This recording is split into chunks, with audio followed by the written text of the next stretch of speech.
this is what the field guide looks like. And I know people ask us, what is a field guide? Why is it called Glow? Why does it have, 5 patterns and not 100 patterns? And the answer is we just wanted to make cute little beautiful books with brilliant people. So here we are.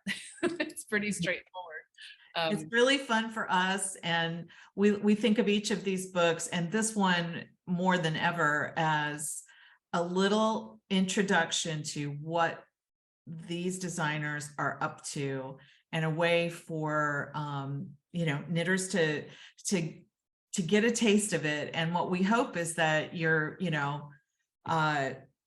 see what's going on here and you just jump in and knit with Arne and Carlos and subscribe to all their stuff and, have your life enriched by it.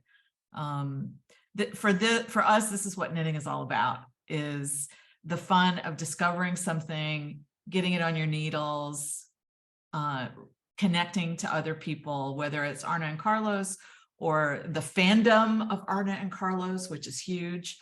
It's what knitting is all about. It's so much more than knitting for me, and I know for a lot of people. Yeah, here's the Dickie you can see in all its color. That's the very one that Anne is wearing in the darkness there. It looks quite different, but in the sunshine, it's very bright. This field guide does include basic instructions on knitting two-handed stranded knitting. It does not include the Norwegian purl, Arne. We can show it on shorts on YouTube and Instagram. Plus, we already have videos also. Yeah, we've done 2 because people are different. So Arne has done his Norwegian purl, and I've done my Norwegian purl. So you can actually do both and then see which one is easier for you to learn. You should look at Carlos, because you are. No, we have. You do it so much slower. I think it's 50-50. No. I think it's 50-50. 50 people love yours. 50 no, I think you're the people best. love mine. You're the best. Great. I've seen them both. I'm not going to pick one as a favorite. I do believe that there are different little nuances that you guys get to, and it really helped me get the hang of it. And you make the case for it really well. I think, Allison, if you could put a link to the YouTube in the chat, that would be awesome, just so folks can engage with that. It's a fascinating, a lot of us have never knit in that way, and it's very straightforward, but it's different, right? And that's kind of like what Kay was saying. It's what the fun of the whole thing is. And we put these instructions in here really for people who don't already have their favorite way of doing this. This is for people who are just learning. It's one way of doing it, and it's the way Anne and I both learned to do it, and it works. But a lot of different ways, with knitting, that's the way it is. Talk to every knitter has their own way of doing things, and they're all correct. I'll say.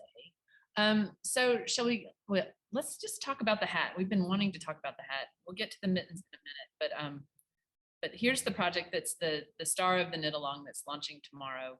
A lot of you have already ordered your yarn for this, and I applaud your sense of organization and nailing it in terms of starting on the first day of the knit along. If you haven't, maybe by the end of this Zoom you will be intrigued enough to want to give it a try. This is going to go on all month long, so it's a quick project, and it is not going to take a month to knit it. I've made 2 already, just because I'm a total jump the gun kind of person, and this is super fun. I love stranded knitting. As I was knitting it, I was thinking, if someone had never knitted stranded color work before, how would this feel? Is this a hard thing? And I honestly think it's a really straightforward first project. And Arne and Carlos, I'm curious what your thoughts are about that component of it, because color work is a different kind of knitting, and it can be a little bit intimidating if you look at it. I think this is a good way to practice, because there's not so many places where you have to carry the yarn, and you have to carry it somewhere, but not too much. And you have also rounds where you, like when you knit Norwegian style, when we flip the yarn from what you say, this is right, the right hand, like what we use the most is on the right hand, and then we throw the other one in. So in these patterns you will switch the yarn a lot, and I think you're going to learn a lot when you do this. It's also we've tried doing this user friendly as well. So again, when you start the decreases, there's no more pattern. So we've eliminated that issue. That, I mean, you're knitting from the chart, those 38 rows that you can see on the chart there. You're knitting those in color work, just following the chart. When you do that, you don't need to follow the instructions anymore. And then when you're done with that, you go back to the instructions and you start decreasing for the crown. So it's, you know, it could have been, if it were more complicated, maybe it wouldn't have been a very suitable project, but this is because of that. And I think it's from 8 to 11, then you have to carry the floats. Yeah. But the rest is very easy. So And there's, you know, I like to point out obvious things, but you're never working with more than 2 colors at a time. Never. So, it really is a good way to learn.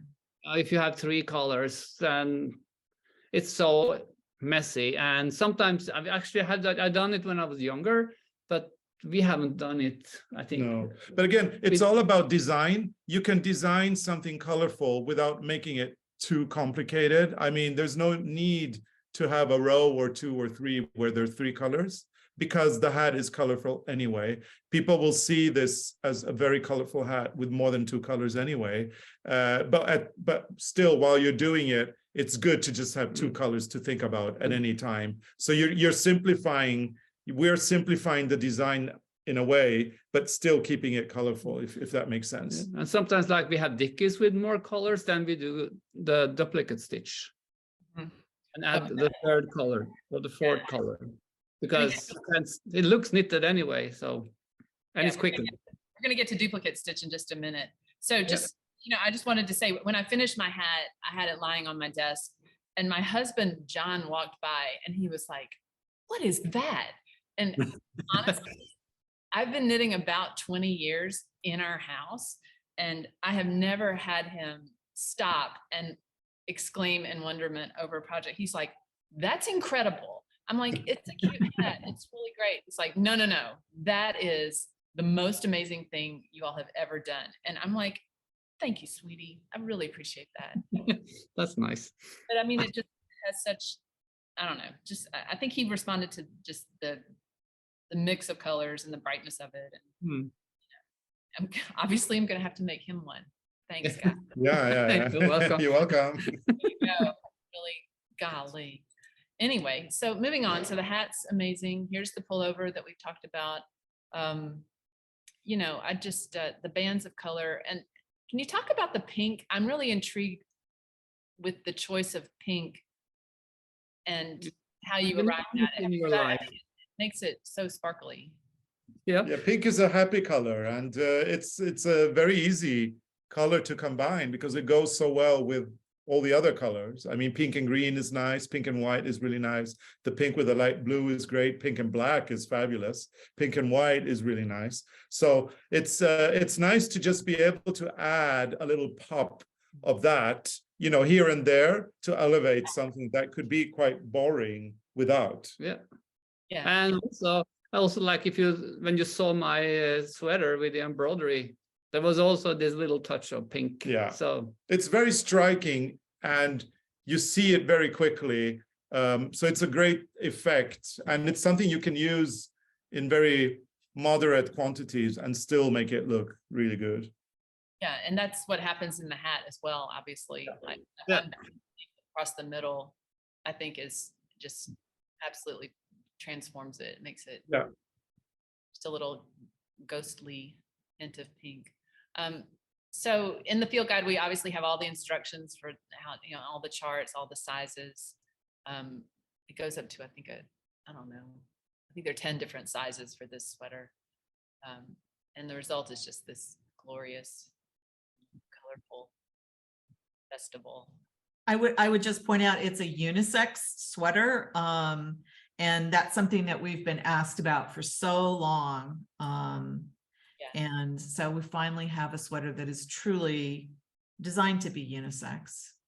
And that's part of our philosophy when it comes to knitwear. It has been like that forever with us. We like designing unisex garments that can be worn across genders, and usually they come in shapeless forms also. So yeah, definitely And unisex. I'm making the sweater.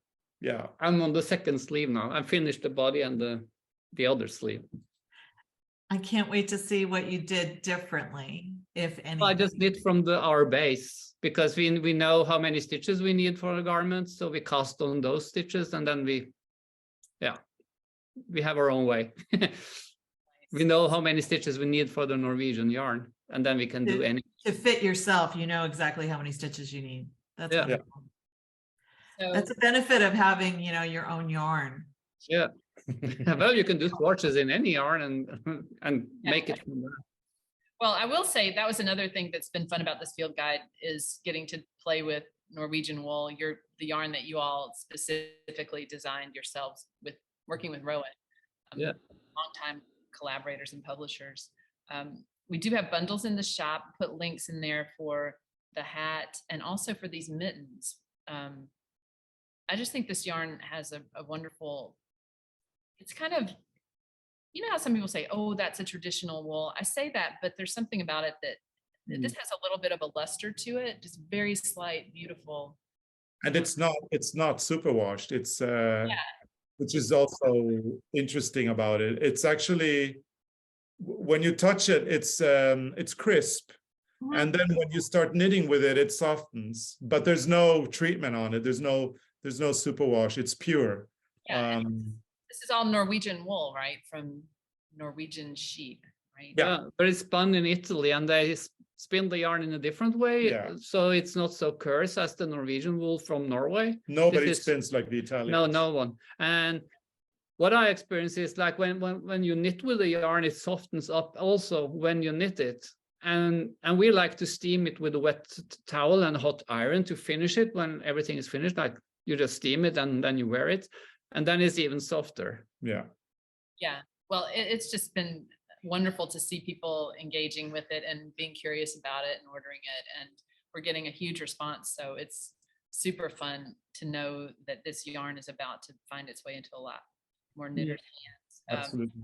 It's just so pretty. And the palette that you all have is 14 colors, and it includes brights, but it also includes these super soft tones that I'm curious, as you expand your palette and add colors to it, how did you arrive at these new colors that are a bit softer, if you know what I mean? Not as like the last collection, like mountain and because like the last collection with yarn, the last colors came from a trip we did to Lofoten, the islands up in the north of Norway, and we went to this museum, a fishing museum, and they had all fish nets hanging in the museum, and they were handmade by the fishermen, and they had so many nice colors. So like that's where we found the pink one and the new green, the mountain green.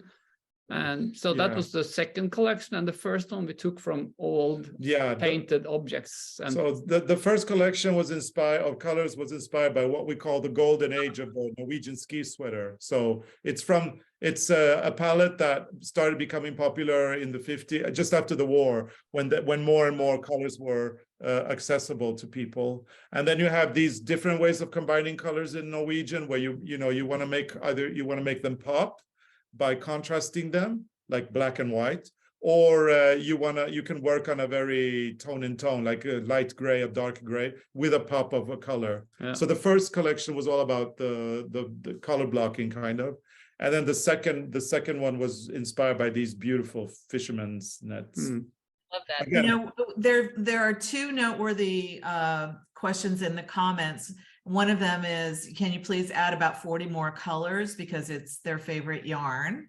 Yeah, we will. We try. We try.